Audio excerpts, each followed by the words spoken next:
May I have your full name, please? Melissa Suzanne Diegel, And your date of birth? 12/12/74. All right, ma'am, you're here on a grand jury warrant that was issued April 10th, 2019.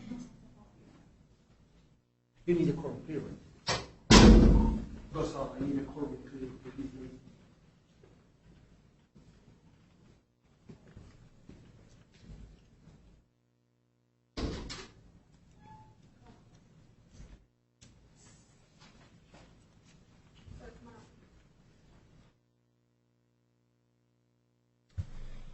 The grand jurors met, heard testimony, and found sufficient evidence to charge you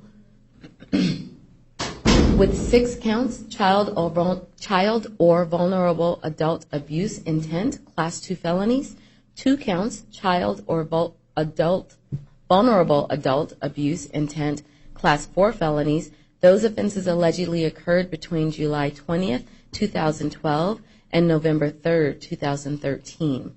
An attorney is being appointed. Your next court date is June 14th at 8:30 in the morning in the Superior Court in Phoenix.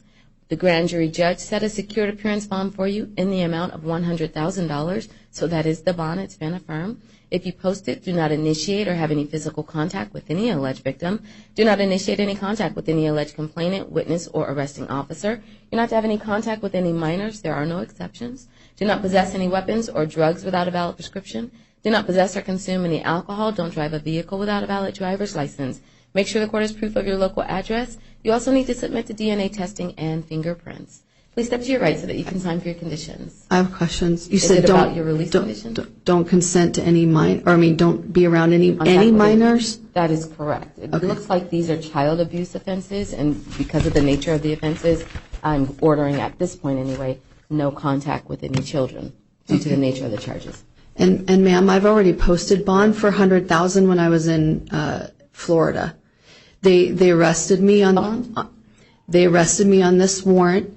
Didn't produce the warrant for the 90 days. Judge Thompson in Florida dismissed the case, and they arrested me that evening on the same warrant. Not because I failed to appear, because I was there, and he dismissed the whole case. Right, but the warrant did not go away.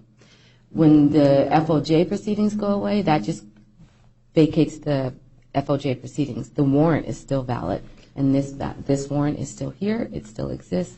So now you have to deal with it here in Arizona. With regards to the bond that you've already posted, I don't know how you get that money back. You can maybe talk to your attorney about it. I don't know. We don't do anything. So it doesn't count that I already bonded out for the same exact thing? You bonded out, and you posted the bond in Florida, though, right? Right. So I don't think that it does. It would have been, I presume, you bought the now on the FOJ and not. This, right. So I do have a bond currently for $100,000 here. Yes, but maybe you and your attorney can try to figure out how to get that other bond back since you're no longer in Florida anyway. Okay. And then take that money and put it to this. Okay. And then one last question. Is there a law that requires me to consent to DNA testing? It's required when you get booked into our jail.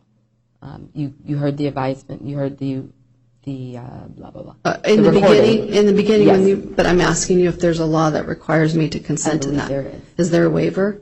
I don't believe so. But if you refuse, then you refuse, and I guess that will be dealt with at your next court date. Okay. All right, please step to your right.